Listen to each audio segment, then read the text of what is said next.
molto facile, Presidente, un po' troppo facile o insomma anche un Treviso che finalmente sta ingranando?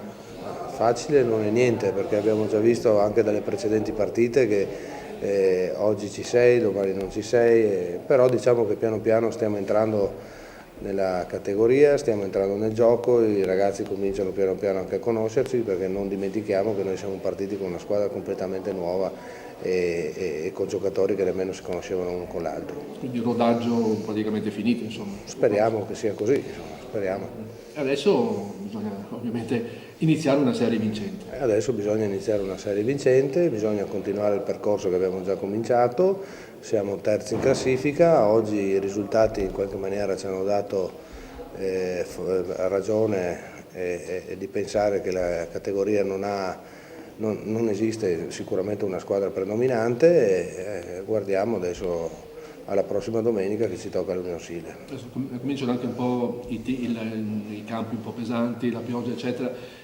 Un Treviso che sa comportarsi bene anche su queste condizioni. Non dimentichiamoci che noi siamo partiti anche quasi 2 settimane prima, abbiamo anche fatto il ritiro rispetto alle altre squadre, eravamo forse magari un po' più stanchi e adesso abbiamo cominciato a ingranare verso il giusto.